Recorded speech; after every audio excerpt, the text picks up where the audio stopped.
محبت ہمارے ایمان کا حصہ.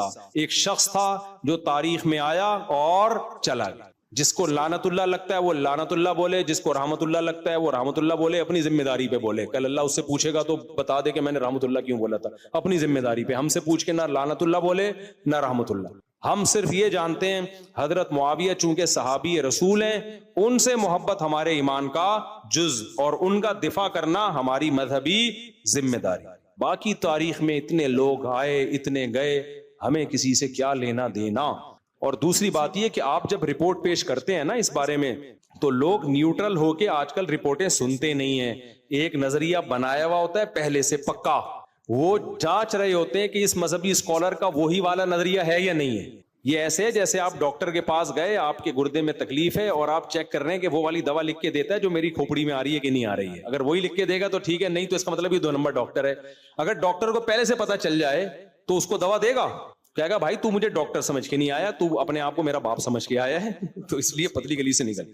تو یزید اور اس طرح کے ٹاپک میں اتنی لوگوں میں جذباتی پن آ گیا ہے کہ کوئی کسی کے خلاف بات سننے کے لیے تیار نہیں. آپ نے لعنت اللہ کہہ دیا تو رحمت اللہ والے آپ کو لعنت اللہ کہہ دیں گے, آپ نے رحمت اللہ کہہ دیا تو لعنت اللہ والے آپ کی ایسی کی تیسی کر دیں گے.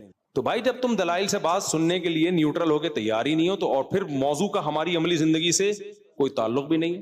آپ کہہ سکتے ہو قاتلان عثمان کو فیور, قاتلان حسین کو آپ فیور دے رہے ہو. بھائی قاتلان حسین پہ کل بھی لعنت, آج بھی لعنت اور قیامت تک لعنت, ایسی کی تیسی. اب آگے چلو, ٹھیک ہے نا, یہ ٹاپک ختم, اب کیا کرو آگے چلو. تو ہم تو بھائی ابھی سوسائٹی کی اصلاح کی کوشش کر رہے ہیں. آج وہ جو لڑکی آئی ہے جس کو 3 طلاقیں ہوئی ہیں, اس کو پتا ہے کس بات کا, اس طرح کی لڑکیوں کو غم اس بات کا بھی ہوتا ہے شوہر چھوٹ گیا, اس بات کا زیادہ غم ہوتا ہے مارکیٹ میں دوبارہ نہیں ملے گا, یہ زیادہ غم ہوتا ہے. یزید کو لعنت اللہ بولو رحمت اللہ بولو, ان عورتوں کا پرسان حال کوئی بھی نہیں ہے. یہ زنا کی طرف جانے کا خطرہ ہوتا ہے ان کے, کیونکہ کوئی انسان کا بچہ دوسری شادی کر کے ان کو ٹھکانے دینے کو تیار نہیں ہوتا, اور جو کمبخت دوسری کر رہا ہوتا ہے وہ 1 نمبر کا وہ ہوتا ہے جو میں بیان سے پہلے آپ کو پوری گالی. نئے لوگ آئے ہیں ابھی بیان کے بیچ میں, ان کو نہیں پتا, وہ رکھتے ہی نہیں ہیں اس کی زندگی اور لٹکا کے. تو ان عورتوں کو ٹھکانہ دو بھائی, زنا کو چھوڑو سوسائٹی میں, شراب کو چھوڑو, نماز کی پابندیاں کرو. فجر میں کتنے نمازی ہوتے ہیں, ایک صف ہوتی ہے, لیکن یزید پہ رپورٹیں ان سے آپ تقریریں کروا لو. جو سوال آپ سے پوچھا جائے گا اس کی تیاری ہے نہیں. آپ کا پیپر آؤٹ ہو گیا, اسلامیات کا یا کسی بھی کوئی بھی پیپر تھا, آؤٹ ہو گیا, اس میں یہ سوال لکھا ہوا ہے. اب آپ کیا کر رہے ہو, اس سوال کی تیاری کے بجائے کوئی اور سوال لے کے بیٹھے ہوئے ہو. ابا دیکھے گا, ابا بولے گا کم بخت تجھے تو خوش قسمت ہے, تجھے تو پیپر کا پہلے سے پتا بھی چل گیا کہ پیپر میں یہ سوال آنے والے ہیں امتحان میں, پھر بھی کم بخت اس کی تیاری نہیں کر رہا. تو تیاری کر رہا ہے کہ جو ہے وہ نیوٹن کے سر پہ سیب کیوں گرا تھا, حالانکہ یہ سوال اس میں ہے ہی نہیں. تو پہلے اس کی تیاری کر لے, اس کے بعد پھر دوسرے موضوعات بھی ہیں. تو ہم سے جو سوال ہوگا بھائی نماز کا سوال ہوگا, حقوق العباد کا, بہنوں کی وراثتیں کھا کے بیٹھے ہوئے ہیں لوگ, وہ دے نہیں رہے ہیں, کچھ ظلم کر رہے ہیں, کوئی عورت شوہر پہ ظلم کر رہی ہے, کوئی مرد عورت پہ ظلم کر رہا ہے, کوئی بہنوں کی وراثت کھا کے بیٹھا ہوا ہے. وہ گالیاں بھی تو ہمیں پبلک نے ہی سکھائی ہیں. میرے سامنے جو حالات آتے ہیں نا, تو میرا تو دل کرتا ہے کوٹوں پکڑ کے میں, تو ڈپریشن میں نہ چلا جائے. بعض دفعہ میں رات کو سوتا ہوں میری نیند اڑتی ہے, ایسے ایسے حالات آ رہے ہوتے ہیں نا. تو جب آدمی 20 لوگوں سے ملتا ہے, ان کے حالات دیکھتا ہے, تو پھر اس کی نیند اڑتی ہے, دماغ خراب ہوتا ہے. سکون میں وہی ہے جو اپنے گھر میں بیٹھا ہوا ہے, آفس گیا, جاب کر کے آیا, کھانا پیا, آرام سے سو گیا, وہ سکون میں ہوتا ہے. جو پبلک میں اٹھتا بیٹھتا ہے نا, جس کو لوگوں کا پتا ہے, اس کے سکون میں آنا بڑا مشکل کام ہے بھائی. تو اس لیے کیا بات کر رہا تھا میں, جلدی سے بات کو سمیٹ کے ختم کروں. ہاں, تو اپنے آپ کو نا مفید کاموں میں لگاؤ. بہت سی چیزوں میں یہ کہہ دینا کہ مجھے علم نہیں ہے, یہ کوئی عیب کی بات نہیں ہے. ہر آدمی ہر چیز میں فنٹر نہیں ہوتا. آپ بولو بھائی ہمیں نہیں پتا یار, ہمیں نہیں پتا بھائی کیا ہوگا, ہمیں نہیں پتا, تو ان جھگڑوں میں پڑھو ہی نہیں یار. اور اگر پڑھنا ہے تو پھر پراپر ریسرچ کرو. پھر یزید کے بارے میں پوری تحقیقی کتاب, اسکالرز کو سننا کافی نہیں ہے. ہر اسکالر کا ایک نظریہ ہوتا ہے, وہ تھوپرا ہوتا ہے. پھر آپ خود تحقیق کرو, کتابیں پڑھو, البدایہ والنہایہ پڑھو, تاریخ کی بہترین کتاب ہے علامہ ابن کثیر کی, عربی میں ہے, اصل میں اردو میں بھی چھپ چکی ہے, وہ پڑھو. اسی طرح مولانا اسماعیل ریحان کی ایک بہت بہترین کتاب ہے, تاریخ پر انہوں نے لکھی ہے, وہ پڑھو. ابو الحسن علی ندوی کی تاریخ کی کتابیں پڑھو. آپ چلو اسکالر کی نہیں پڑھتے, آپ ڈائریکٹ, یہ اسکالر بھی تو کہیں سے لے رہے ہوتے ہیں نا, وہ اصل جو ماخذ ہے نا, پھر وہ پڑھو آپ. اور اس کے لیے ٹھیک ٹھاک ٹائم چاہیے. وہ پڑھ کے پھر ایک تجزیہ کرو تو ایک رائے قائم کرو. آپ اسکالرس کو سنو گے تو میری اپنی رائے ہوگی, انجینئر صاحب کی اپنی رائے ہوگی, غامدی صاحب کی اپنی رائے ہوگی. یہ سب کی رائے آپس میں کیا ہو رہی ہیں, ٹکرا رہی ہیں. تو جب ٹکرا ہی رہی ہیں اور سب کا دعویٰ یہ ہے تو کسی کو بھی نہیں سنو. پھر کیا ہے, بولو بھائی ہمارا مسئلہ ہے ہی نہیں, چھوڑو. ہمیں اپنے باپ کی فکر کرنی ہے, اپنی ماں کی فکر کرنی ہے, اپنے آپ کو جہنم کی آگ سے ہم نے بچانا ہے. نبی صلی اللہ علیہ وسلم نے فرمایا من حسن اسلام المرء ترکہ ما لا یعنی, انسان کے اسلام کی اچھائی میں سے یہ ہے کہ جس چیز کا دنیا یا آخرت میں فائدہ نہیں ہے اس چیز کو چھوڑ دے. اور نبی نے ہمیں دعا سکھائی اللہم انی اعوذ بک من علم لا ینفع, اللہ اس علم سے تیری پناہ مانگتا ہوں جو ہمیں فائدہ نہ پہنچائے. ہر چیز میں نالج اچھی نہیں ہوتی. آپ اپنی شادی ہوئی, اپنی بیوی سے پوچھ رہے تمہارا کس کس سے چکر تھا, وہ پوری نالج دے دی اس نے آپ کو کہ آپ کی زندگی میں آنے سے پہلے فلانے سے بھی چکر تھا. نالج تو مل گئی, اس کے بعد زندگی کا پروگرام چلے گا. بہتر نہیں تھا جو چھپا ہوا تھا وہ کیا رہتا, جاہل رہتے, بیوی سے محبت کرتے. بھائی تھی اب تھی نا, اب تو نہیں ہے نا. بہت کچھ زندگی میں کسی کے پتہ نہیں کیا کیا ہوا ہوتا ہے, بس ختم, مٹی پاؤ. تمہارے ساتھ صحیح چل رہی ہے تو صحیح چلتے رہو. کیوں موبائل میں گھس گھس کے دیکھ رہے ہو کہ کس سے بات ہو رہی ہے کس سے نہیں ہو رہی, وہ تمہارے موبائل میں گھسی ہوئی ہے. نالج آئے گی, اس سے ٹینشن ابھی دیکھو کہ بھائی ابھی کیا چل رہا ہے. ابھی بھائی میرے سے, مجھ سے خوش ہے, میں اس سے خوش ہوں, دونوں میں محبت ہے. بیوی بتا بھی رہی ہو نا کہ میں آپ کو بتاؤں ماضی, بولو خدا کے لیے اپنا ماضی مجھے نہیں بتا, بس بہت اچھی ہو نا الحمدللہ مسیح. ایک خاتون کا میں نے آپ کو بتایا تھا نا واقعہ, اس لڑکی نے کہا کہ میں نے اپنے شوہر کو سب بتا دیا.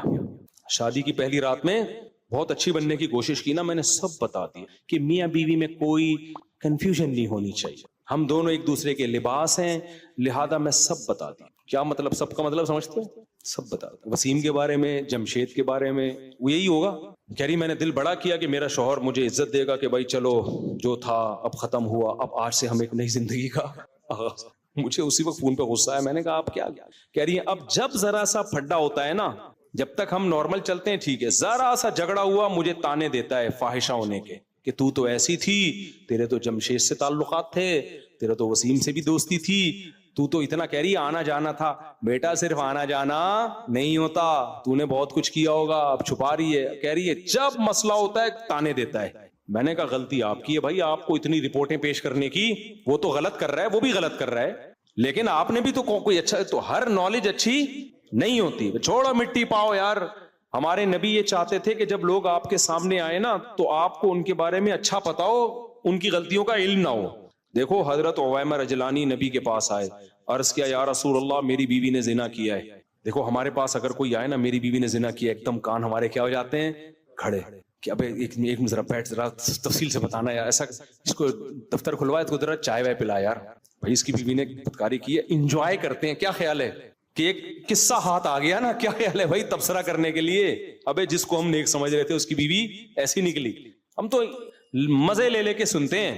تو پہلے میں بتا دوں 10 محرم میں جب نبی صلی اللہ علیہ وسلم نے محرم کے مہینے کی یہ فضیلت بیان کی تو اس کو کسی واقعے کی بیس پہ بیان نہیں کی ہے.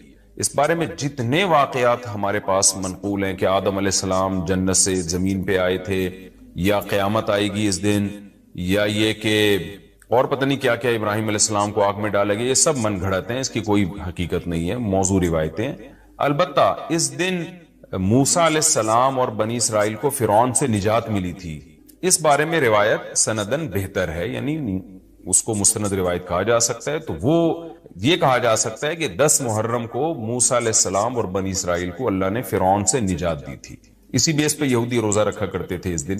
تو یہ روایت کے علاوہ باقی جتنے بھی واقعات ہیں سب من گھڑت ہیں. باقی حضرت حسین رضی اللہ تعالی عنہ کو جو کربلا میں شہادت ملی ہے وہ تو 10 محرم, وہ تو فضیلت تو اسلام میں پہلے سے تھی. تو حضرت حسین رضی اللہ تعالیٰ عنہ کا واقعہ تو بعد میں ہوا ہے, تو اس سے حضرت حسین کی شہادت کو اور فضیلت مل گئی کہ آپ کو ایک مقدس دن میں اللہ تعالیٰ نے شہادت عطا فرمائی ہے. تو اب کیا مسئلہ ہے, اب میں جو ہے نا نمبر وار سوال پڑھ کے بتاتا ہوں, نمبر وار جو ہے نا, تاکہ وہ بحث ہماری گچ مچ نہ ہو جائے. ابھی سارے سوال میں نے اکٹھے پڑھ لیے تھے تاکہ آپ کو پتا چلے کہ آج محرم کے بارے میں کیا معلومات ہم شیئر کریں گے, کیا مسائل میں بتاؤں گا.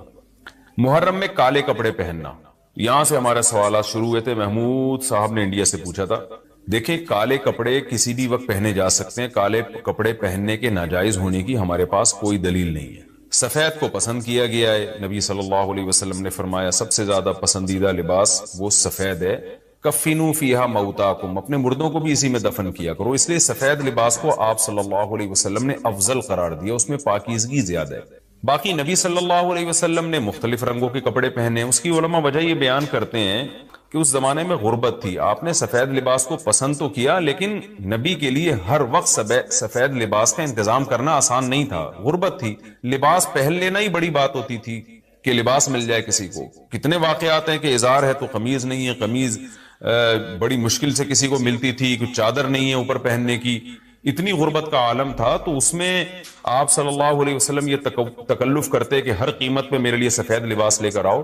تو یہ آپ صلی اللہ علیہ وسلم کے مزاج میں جو سادگی تھی یہ اس کے خلاف تھا. تو آپ نے دنیا میں تکلف نہیں کیا، جو جیسا لباس ملا پہن لیا. پسند سفید کو کیا. لہذا آج کیا ہے کہ آج اللہ نے لوگوں کو مالی وسعتیں دی ہیں، تو جو لوگ سفید لباس کا معمول بنا سکتے ہیں ان کے لیے افضل یہی ہے کہ وہ سفید لباس پہنا کریں، کیونکہ نبی صلی اللہ علیہ وسلم نے ہمیں اس کی ترغیب دی ہے. خود کیوں نہیں پہنا؟ اس میں تکلف تھا، یعنی پراپر انتظام کرنا مشکل تھا. تو جو آیا پہن لیا آپ صلی اللہ علیہ وسلم نے، کیونکہ ایک چیز مشکل ہے اس میں اتنا تکلف کرنا، یہ خود بھی تو نبی کے مزاج کے خلاف ہے.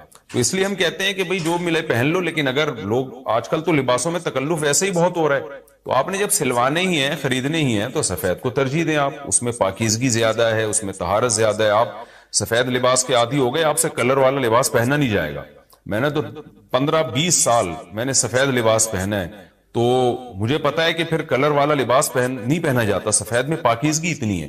اب میں پہنتا ہوں کلر والا لباس، وہ وجہ اس کی ہے کہ بعض دفعہ گھر والوں کا اصرار ہوتا ہے، بعض دفعہ کیمرے کی ریکوائرمنٹ ہوتی ہے، وہ کیمرہ سفید لباس کو کیچ نہیں کر پا رہا ہوتا، وہ کیمرہ مین کہہ رہا ہوتا ہے بھائی کوئی اور کلر، کوئی اور کپڑے پہن کے وغیرہ وغیرہ. تو خیر میرا عمل تو کوئی حجت نہیں ہے، لیکن افضل یہی ہے کہ سفید لباس کو ترجیح دی جائے، پہنا جائے. اور علماء صلحاء اکثر عموماً ہم نے دیکھا ہے کہ سفید لباسی کو ترجیح دیتے ہیں. کلر والا بھی جائز ہے لیکن بہتر ہی ہے. تو محرم میں بھی سفید ہی ہے، سفر میں بھی سفید ہی ہے، ربیع الاول میں بھی سفید ہے. تو محرم میں سفید کے بالکل الٹ کر لینا، کالا پہن لینا، یہ تو بالکل سفید کے اپوزٹ ہو گیا نا.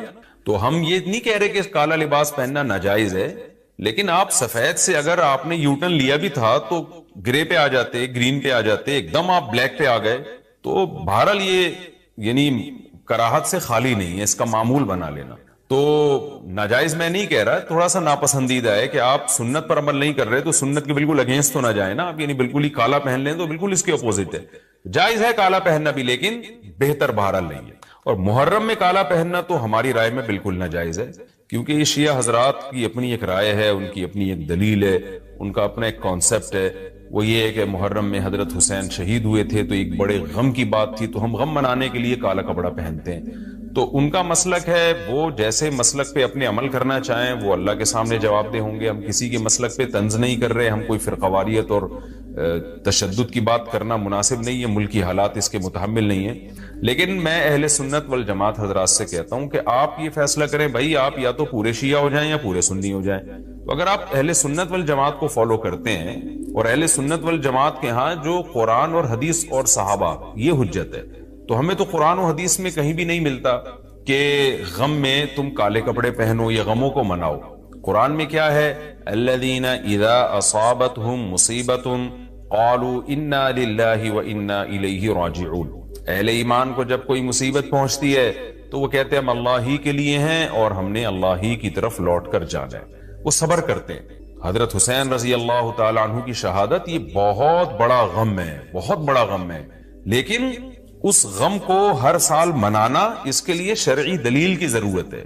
اہل بیت کی تعلیمات کو فالو کیا جائے گا. آپ کسی کی محبت میں اس کی تعلیمات کو نہیں توڑ سکتے. اہل بیت کی بھی یہی تعلیمات ہیں کہ صبر سے کام لینا چاہیے ہمیں.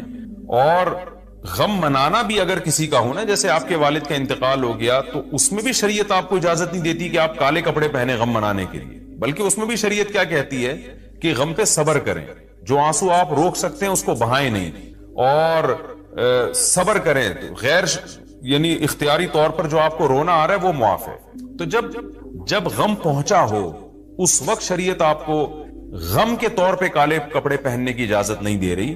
تو جب غم 1400 سال پرانا ہو اور ہر سال اس تاریخ پہ آپ کو منانے کی شریعت کیسے اجازت دے رہی ہے؟ یہ تو ایک طرح کی برسی ہو گئی نا. نبی صلی اللہ علیہ وسلم کے وفات سے بڑا غم کوئی اس امت کو ہوگا؟ ربیع الاول میں آپ صلی اللہ علیہ وسلم کی وفات ہوئی، لیکن ربیع الاول ہر سال آتا تھا، صحابہ، تابعین، تبع تابعین، خود اہل بیت کیا اس ربیع الاول میں کوئی غم مناتے تھے؟ بالکل بھی نہیں۔ اس مہینے میں شادیاں بھی کرتے تھے، جو خوشی کی بات ہوتی تھی اس پہ خوشی بھی مناتے تھے۔ تو ہمیں نہیں ملتا کہ صحابہ، تابعین یا خود اہل بیت نے یا سیدنا حسن اور حسین رضی اللہ عنہما یا سیدنا علی ابن ابی طالب رضی اللہ عنہ کی یہ تعلیمات ہو کہ غم کو ہمیں منانا ہے، کالے کپڑے پہن کے یا کسی بھی طریقے سے اسلام میں غم منانے کی آپ کو اجازت نہیں۔ بعض لوگ یہ دلیل دیتے ہیں کہ حضرت حسین رضی اللہ تعالیٰ عنہ کا غم تو نبی نے بھی منایا ہے، اور نبی صلی اللہ علیہ وسلم نے جب یہ بتایا کہ امت میرے نواسے کو شہید کرے گی تو آپ رونے لگے۔ دیکھیں، جب نبی کو اطلاع ملی تھی تو آپ غمزدہ ہوئے، تو آپ کا رونا بالکل بجا تھا۔ تو کسی کو یہ اطلاع ملے کہ فلاں جگہ یہ واقعہ ہو گیا ہے، اس کو غم ہوا ہو اور وہ رو لیتا ہے، تو اس میں کوئی حرج نہیں، یہ تو نیچرل ہے۔ لیکن کیا نبی صلی اللہ علیہ وسلم ہر سال، یعنی جس دن آپ کو وحی کے ذریعے پتا چلا کہ سیدنا حسین ابن علی رضی اللہ تعالیٰ عنہ پہ ظلم ہوگا، تو کیا ہر سال اس تاریخ کو آپ صلی اللہ علیہ وسلم رویا کرتے تھے؟ بالکل بھی ایسا نہیں ہے۔ تو غم کی اطلاع جس وقت ملی ہو اس وقت رونا آ جانا یہ نیچرل ہے، لیکن ہر سال پراپر اس رونے کو پراپر طریقے سے منانا یا کالے کپڑے پہن کے اس کو منانا، یہ تو بالکل اسلام میں ناجائز ہے۔ ہمارے پاس اس کے جائز ہونے کی کوئی دلیل نہیں۔ تو شیعہ حضرات جو کر رہے ہیں آپ ان کو کرنے دیں، ان کو جا کے نہ چھیڑیں، آپ ان کو طنز نہ کریں، وہ ان کی جو رائے ہے وہ اس پر عمل کریں۔ اسلام میں فرقے تو ہیں ہمیشہ سے، ہم نے تو یہ دیکھنا ہے کہ کون سا صحیح ہے، ہم نے تو اس کو فالو کرنا ہے۔ تو جو ہمیں صحیح لگے گا ہم اس کو فالو کریں گے، باقی ہم کسی کے نفرتیں پھیلانے کے بہرحال ہم قائل نہیں۔ تو جو وہ کر رہے ہیں آپ ان کو کرنے دیں، لیکن آپ یہ کام ہرگز نہ کریں، کیونکہ ہمارے لیے جو حجت ہے وہ قرآن، حدیث اور اہل بیت اور صحابہ کرام، تو ان کی جو تعلیمات ہیں ہم نے اس کو فالو کرنا ہے۔ ان کی تعلیمات میں کہیں بھی نہیں ہے، کوئی مستند روایت نہیں ہے کہ غم منانے کے لیے کسی نے کالے کپڑے پہنے ہو۔ غم منانا ہی جائز نہیں ہے، تو اس کے لیے کالے کپڑے یا کوئی اور کلر پہننا کہاں سے جائز ہو جائے گا؟ تو اس لیے محرم میں نارملی تو کوئی بھی وقت میں آپ کالے کپڑے پہن سکتے ہیں، لیکن محرم میں جب آپ پہنیں گے تو اس میں ایک تائید ہوتی ہے کہ گویا آپ بھی اس بدعت میں ان کی تائید کر رہے ہیں۔ اور رسول اللہ صلی اللہ علیہ وسلم نے فرمایا من تشبہ بقوم فہو منہم، جو کسی قوم کی مشابہت اختیار کرتا ہے وہ انہی میں سے۔ تو اگر آپ چاہتے ہیں کہ آپ کا شمار قیامت میں اہل سنت والجماعت میں نہ ہو، آپ کو شیعہ مسلک ٹھیک لگتا ہے، تو پھر پراپر آپ شیعہ مسلک پورے طور پر اختیار کریں۔ آپ آدھا تیتر آدھا بٹیر چلنا تو ٹھیک نہیں ہے نا۔ اور اگر آپ چاہتے ہیں قیامت میں آپ کا شمار اہل سنت والجماعت میں ہو، تو پھر مکمل اہل سنت والجماعت کو فالو کریں آپ، تو ان کو جو ہے اپنے حال پہ چھوڑ دیں۔ میں پھر بتا دوں، میں لڑائی جھگڑوں کا قائل نہیں ہوں۔ شیعہ حضرات آتے ہیں یہاں پہ، بیٹھتے ہیں، گپ شپ لگاتے ہیں، چائے پانی بھی چلتا ہے، میرے دوستوں میں بھی ہیں بعض شیعہ۔ اسلام میں کسی کی یوم ولادت یا یوم شہادت یا یوم وفات اس کو کوئی اہمیت نہیں دی گئی ہے۔ اگر دی گئی ہوتی تو سب سے پہلے محمد صلی اللہ علیہ وسلم کا یوم وفات کا دن ایسا تھا اس پہ ہمیں غم منانے کا حکم دیا جاتا، اور یوم ولادت ایسی تھی جس پہ ہمیں خوشی منانے کا حکم دیا جاتا۔ کہیں بھی نہیں ملتا ہمیں۔ بعض حضرات یہ کہتے ہیں کہ آپ صلی اللہ علیہ وسلم کو خواب آیا تھا جس میں بتایا گیا کہ آپ کے نواسے حضرت حسین جو جنت کے سرداروں کے، جنت کے نوجوانوں کے سردار ہیں، ان کو آپ کی امت شہید کرے گی، تو آپ بلک بلک کے رونے لگے۔ اس سے بعض لوگ استدلال کرتے ہیں دیکھو غم حسین میں رونا چاہیے۔ تو یاد رکھو نبی صلی اللہ علیہ وسلم کو جب اطلاع ملی، آپ کو غم ہوا، آپ روئے، تو جب بھی کوئی غم کسی کو پہنچتا ہے اس کی آنکھوں سے آنسو نکلنا یہ نیچرل ہے۔ تو ایسی خبر کو سن کے آپ کو رونا آ جائے تو یہ سنت ہے، اس میں کوئی حرج نہیں ہے۔ لیکن کیا ہر سال نبی صلی اللہ علیہ وسلم جس دن یہ خواب آیا تھا تو اگلے سال اسی تاریخ میں دوبارہ روئیں، پھر اسی تاریخ میں دوبارہ روئیں؟ بھائی جب غم کی خبر ملی تو روئے آپ صلی اللہ علیہ وسلم۔ حضرت جعفر طیار آپ کے چچا زاد بھائی، ان کی شہادت کی آپ کو اطلاع ملی تو بھی آپ کے آنکھوں سے آنسو جاری ہوئے، تو کیا اب حضرت جعفر کے غم میں رونا بھی سنت ہوگا؟ بولو نا بھائی۔ اگر آپ صلی اللہ علیہ وسلم حضرت عثمان کے دور میں زندہ ہوتے اور اس طرح بے دردی سے حضرت عثمان کو شہید کیا جاتا تو کیا آپ نہ روتے ہیں بھائی؟ تو پھر حضرت عثمان کی یوم شہادت پہ رونا بھی کیا ہے؟ سنت ہونا چاہیے نا۔ حضرت عثمان کی شہادت کی نبی کو اطلاع ملی تھی، وہ جھوٹی افواہ تھی۔ صلح حدیبیہ کے موقع پر آپ صلی اللہ علیہ وسلم نے حضرت عثمان کو قاصد بنا کے بھیجا، اطلاع ملی کہ ان کو شہید کر دیا۔ آپ ایسا درد اور ایسا غضبناک ہوئے کہ آپ نے 1400 صحابہ سے موت پر بیعت کی۔ تو جب آپ کو سچی مچی کی اطلاع ملتی کہ واقعی ابھی تو افواہ تھی، یقین نہیں تھا، جب آپ صلی اللہ علیہ وسلم کو حقیقت میں اطلاع ملتی کہ آپ شہید ہو گئے تو کیا آپ نہ روتے؟ آپ صلی اللہ علیہ وسلم کو اپنی نواسی آپ کی گود میں تھی، اس کا انتقال ہوا، آپ کی آنکھوں سے آنسو جاری ہوئے. صحابہ نے کہا یا رسول اللہ آپ تو ہمیں صبر کی تلقین کرتے ہیں، آج آپ رو رہے ہیں. تو فرمائیے اللہ کی رحمت ہے، یہ تو اللہ کی رحمت ہے بھائی، اولاد ہے میری. تو کیا جب حضرت وہ جو آپ صلی اللہ علیہ وسلم کی نواسی کے انتقال کی تاریخ آئے گی تو ہم سب روئیں گے بیٹھ کے؟ بولو نا بھائی. تو کہاں کی کہاں لگا دیتے ہیں. دیکھو ہر بدعت کو جائز کرنے کے لیے نا کچھ دلیل ہر ایک کو مل جاتی ہے. تو میں بار بار کہتا ہوں جو شیعہ حضرات ہیں ان کا مسلک ہے، وہ تو صحابہ کو نہیں مانتے، تو ان کا جو مسلک ہے ان کو کرنے دیں، ان کے کام میں ٹانگ نہ اڑائیں، نہ ان سے بحث کریں، نہ ان کے کام میں ٹانگ اڑائیں. بولے بھائی آپ کا مسلک ہے آپ کریں. میں کہتا ہوں جو سنی لوگ ہیں جن کے اصول ہی الگ ہیں ان سے، وہ یہ سب کیوں کر رہے ہیں؟ بھائی یا تو ادھر ہو جاؤ، شیعہ بن جاؤ. کس نے روکا ہے؟ کوئی گورنمنٹ کی طرف سے پابندی تھوڑی ہے، کوئی پابندی نہیں ہے. آپ شیعہ بن جائے کوئی نہیں روکے گا آپ کو. کوئی شیعہ سنی بننا چاہے اسے کوئی نہیں روکتا، کوئی سنی شیعہ بننا چاہے اسے کوئی نہیں روکتا. لیکن جب آپ سنی ہیں تو پھر آپ اصولوں پہ چلنا پڑے گا جو اہل سنت والجماعت علماء نے بتائے ہیں.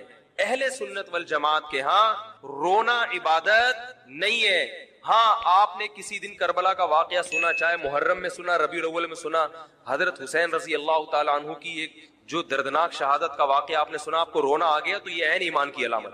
میرے بیان اب ویڈیو ریکارڈ ہوتے ہیں، پہلے ریکارڈ نہیں ہوتے تھے، آڈیو چلتے تھے. تو میں نے 2 دفعہ یعنی زندگی میں پہلی دفعہ جب یہ واقعہ بیان سنا، بیان کے دوران میں بھی رو رہا تھا اور سننے والے بھی رو رہے تھے. نیچرلی آ گیا رونا. پھر دوبارہ میں نے یہ واقعہ بیان کیا، مجھے بھی رونا آ گیا اور سننے والوں کو بھی آ گیا. یہ نیچرل جو آ گیا. لیکن اگر میں اس لیے بیٹھوں کہ میں روؤں، آج میں پروگرام ہے باقاعدہ، بولو بھائی، رونے کا، اور آپ کو بھی رلاؤں گا. اور وہ محرم کا واقعہ میں اگر ربیع الاول میں بیان کروں گا تو رونا آ گیا مجھے. تو جو خود سے کسی کا واقعہ سن کے رونا آ جائے اس پہ پابندی نہیں ہے، بلکہ اہل بیت سے محبت کی علامت. لیکن یہ واقعہ جب ہم نے بیان کیا حضرت حسین کا تو مجھے رونا آیا. بالکل اسی طرح رونا جب حضرت عثمان کا واقعہ بیان کیا تو بھی آیا. ظلم تو ان پر بھی ہوا تھا، کوئی کم تھوڑی ہوا تھا. بلکہ مجھے یاد ہے جب میں نے پہلی دفعہ نبی صلی اللہ علیہ وسلم کی سیرت پڑھی، بالکل چھوٹا بچہ تھا میں اس وقت، میری عمر 9 یا 10 سال ہوگی، اور وہ آپ صلی اللہ علیہ وسلم کی وفات کا واقعہ لکھا تھا. تو اتنے بچے میں تو اتنی سمجھ نہیں ہوتی، لیکن جب مجھے یاد ہے میں پڑھ رہا تھا تو مسلسل آنکھوں سے آنسو بہ رہے تھے. ایسا دردناک واقعہ نبی صلی اللہ علیہ وسلم کی وفات کا. تو وہ تو کسی کے بھی وفات کی خبر جب ہم سنتے ہیں تو نیچرلی رونا آتا ہے انسان کو. کبھی وہ انسان کوشش تو برداشت کرنے کی کرنی چاہیے. لیکن اب ہمارے ہاں واقعات سنا کے باقاعدہ رونے کے پروگرام ہوتے ہیں. یہ اسلام کی تعلیمات نہیں ہے، یہ اسلام کی تعلیمات نہیں ہے. کیونکہ اسلام میں صبر کا حکم ہے. جو خود سے رونا آ جائے نا انسان کو تو وہ ایک نیچرلی ہے. اور کربلا کا واقعہ صرف نیت سے بیان کرنا کہ تاکہ میں بھی روؤں آپ بھی رو، یہ غلط ہے. یہ اہل سنت والجماعت کے ہاں یہ اسلامی تعلیمات کے منافی ہے. سمجھ میں آ رہی ہے بات کہ نہیں آ رہی؟